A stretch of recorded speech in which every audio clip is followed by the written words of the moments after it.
তাহলে তো দেখছি চাকুয়া খুব খতরনাক ভূত। আরে কোনো ভূত টুত না, ওসব কুসংস্কার। ড্রাইভার যখন ক্লান্ত হয়ে পড়ে তখন রাস্তা ঠিক চিনতে পারে না। ওরা সবাই বাসে উঠতেই যাচ্ছিল। স্যার, সামনে একটা গ্রাম দেখতে পাচ্ছি। শিবলি চলে আসলো নাকি? অনেক ভিড় দেখতে পেল। এই নাও ছুরি। তারপর সুজিত স্যার কেমন যেন একটা হয়ে গেলেন। আমাকে বাঁচাও। সুজিত স্যার এক কোপে গলাটা নামিয়ে দিল। আমরা কি মায়াজালের হাত থেকে উদ্ধার পাবো না? মায়াজালের ভূত কি আমাদের সকলকে মেরে ফেলবে?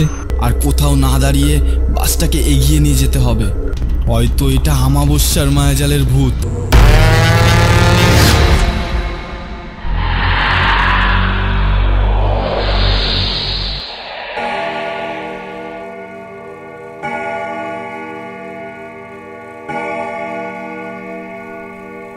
সব তো ঠিক আছে, কিন্তু আমরা এই মায়াজালের হাত থেকে বের হবো কি করে?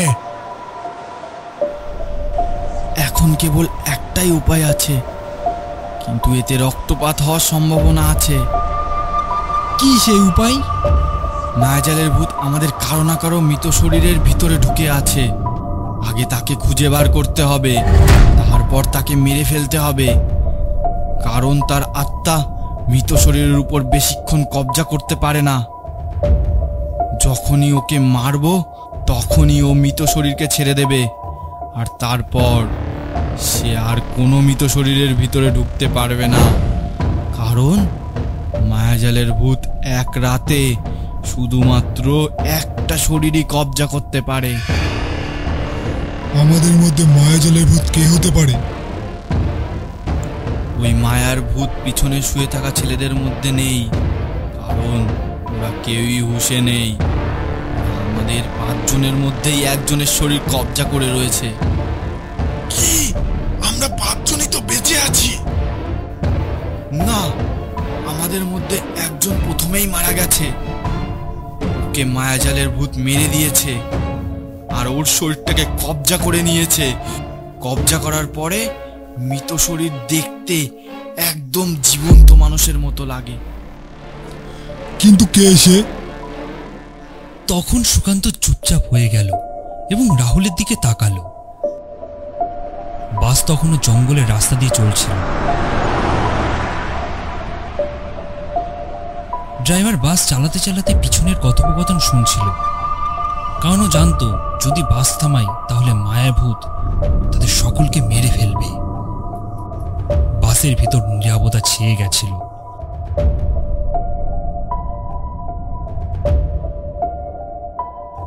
সবাই সুকান্তর মুখ থেকে শুনতে চাইছিল যে তাদের ভেতরে কে মায়াভূত। আর ঠিক তখনই সুকান্ত বলল, এই রাহুলই মায়াজালের ভূত।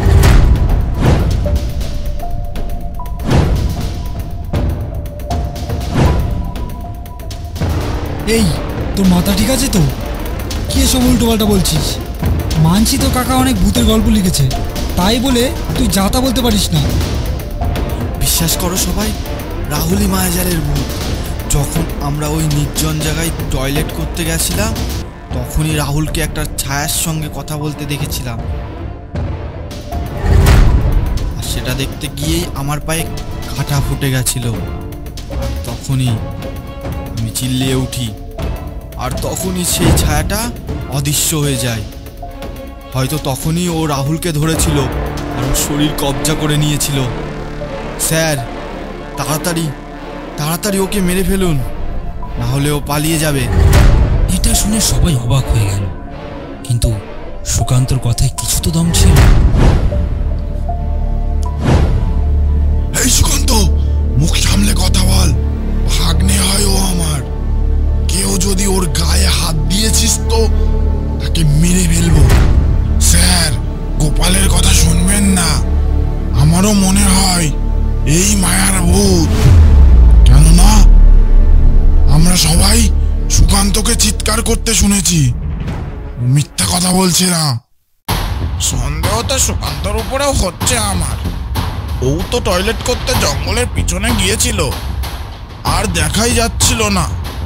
আর পার্থ স্যারও তো আমাদের নজরের বাইরে ছিল। আর তখনই হয়তো পার্থ স্যারকে মায়ার ভূত বাসের নিচে গিয়ে মেরে ফেলেছিল। তাহলে সন্দেহ তো দুজনের উপরেই করা উচিত। না না, আমি বেঁচে আছি, আমি মায়ার ভূত হতেই পারি না। না না, সুকান্ত তখন থেকে আমাদের সাহায্য করে যাচ্ছে। ও মায়ার ভূত হতেই পারে না। ও যদি মায়ার ভূত হতো তাহলে আমাদের সাহায্য করতো কেন? আর বাকি থাকলে তুমি, আর তুমি তো ড্রাইভারের পাশে ছিলে। এই জন্যই রাহুলই মায়ার ভূত। আরে স্যার, এই পিয়নের কথা বাদ দিন। আপনি সিটের নিচ থেকে রডটা বার করে রাহুলকে মেরে ফেলুন। পার্থ স্যার সিটের নিচ থেকে রডটা বার করে রাহুলকে যেই মারতে যাবে তখনই রাহুল ওখান থেকে সরে পড়ল। আর ঠিক তখনই পিয়ন পিছন থেকে রডটা ধরে কেড়ে নিল এবং পার্থ স্যারের মাথায় জোরে একটা বাড়ি মারল। আর তখনই পার্থ স্যার ওখানেই মারা গেল। আর তখনই সুকান্ত জোরে চিল্লিয়ে উঠল, লক্ষণ মামা, এরা দুজনে স্যারকে মেরে ফেলেছে। সঙ্গে সঙ্গে ড্রাইভার বাস থামিয়ে দিল। তুমি শোধরাবে না, এই জন্যই প্রথমে তোমাকেই মারতে হবে। তারপর ড্রাইভার রডটা উঁচু করে পিয়নের মাথায় মারতে গেল। আর ঠিক তার আগেই পিয়ন একটা কাচের টুকরো দিয়ে ড্রাইভারের পেটে ঢুকিয়ে দিল। আর তখনই ড্রাইভার চিল্লিয়ে উঠল এবং নিচে পড়ে গেল। ঠিক সেই সময় পিয়ন বাইরে থেকে কিছু একটা জোরে আওয়াজ শুনতে পেল এবং বাস থেকে নেমে বাইরে বেরিয়ে গেল। এই সব কিছুই মায়া। আমরা জঙ্গলে দাঁড়িয়েছিলাম, এই জন্যই আমাদের সঙ্গে এই সব হচ্ছে। সুজিত স্যার আর লক্ষণ কাকা দুজনেই মারা গেল। তাও আমরা এই মায়ার ভূতের হাত থেকে উদ্ধার পেলাম না। এর মানে মায়ার ভূত আমাদের মধ্যেই আছে। আর আমার এখন মনে হচ্ছে মায়ার ভূত আর কেউ না, তোমার মামাই। না না, এটা হতেই পারে না। এটাই সত্যি রাহুল। তুমি দেখলে না কিভাবে পার্থ স্যার আর লক্ষণ মামাকে মেরে ফেললো? উনি তো চাইলেই ওনাদের অজ্ঞান করে দিতে পারত, তা না করে কিভাবে মেরে ফেলে দিল। নিজের মামার ভালোবাসার থেকে বেরিয়ে এসো, ও তোমার মামা না। এটা শোনার পর রাহুল ভাবতে লাগলো, ওই দেখো তোমার মামা উঠে আসছে। তোমার মামা আমাদেরকে মেরে ফেলার আগেই তোমার মামাকে বাসের পিছনে নিয়ে গিয়ে মেরে ফেলো।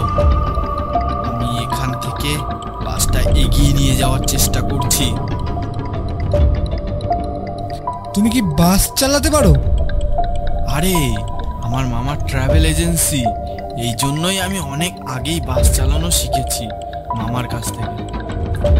এটা বলার পর ও বাসের সিটে বাস চালানো শুরু করল। পিয়ন পিছনে রাহুলের কাছে এগিয়ে গেল। সুকান্ত খুব জোরে ভয়তে ভয়তে বাস চালাতে লাগলো। আর ঠিক তখনই পিয়নের জোরে চিল্লানোর আওয়াজ শুনতে রাহুলের হাতে কাচের টুকরো ছিল। পিয়ন মামা নিচে রক্তাক্ত অবস্থায় পড়েছিল। রাহুল সুকান্তর কাছে আসলো আর সেই সঙ্গে সুকান্ত বাসটা থামিয়ে দিল। আমি মায়াভূতকে মেরে ফেলেছি। আর এটা শুনে সুকান্ত জোরে জোরে হাসতে লাগলো।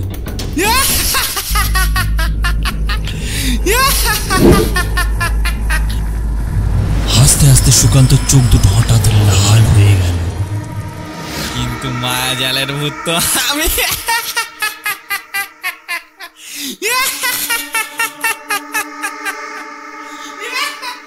আর এটা শোনার পর রাহুল তো একেবারে হতভম্ব হয়ে গেল। এই এত অবাক হচ্ছ কেন? আমি তো মায়ার ভূত। বাসের সামনে দিয়ে যখন গরুগুলো রাস্তা পার হচ্ছিল তখনই আমি বাসের মধ্যে ঢুকে গিয়েছিলাম। বাসের মধ্যে সবচেয়ে দুর্বল ও ক্লান্ত মানুষ খুঁজছিলাম। আর তখনই দেখলাম সুকান্ত ক্লান্ত হয়ে ঘুমোচ্ছিল। আমি ওকে জাগালাম এবং আমার আসল রূপ দেখালাম। আর ও আমার আসল রূপ দেখে নিজের বুকে হাত রেখেই মারা গেল। আমি তখনই সুকান্তর শরীর কবজা করে নিই।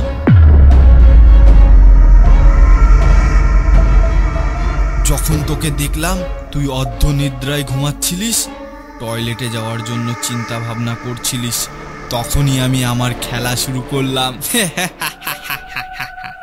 আমি তখনই বাসের সবাইকে মায়াভূতের কথা শুনিয়ে ভয় পাইয়ে দিই, কেননা ভয় আমার সব থেকে বড় হাতিয়ার। আমি জেনে বুঝে তোমাদের সকলকে ভ্যাবাচাকা খাইয়ে দিয়েছি। আর আমি সুশীল স্যারের গ্রামে নিয়ে যাওয়ার জন্য বাধ্য করেছি। মায়ার বলে সুশীল স্যারকে মেরে ফেলেছি। আমি পার্থ স্যার, তোর মামা আর ড্রাইভারকে নিজেদের মধ্যে গন্ডগোল বাঁধিয়ে দিয়ে মেরে ফেলেছি। আর সবশেষে তোর হাত দিয়ে তোর মামাকে মেরেছি।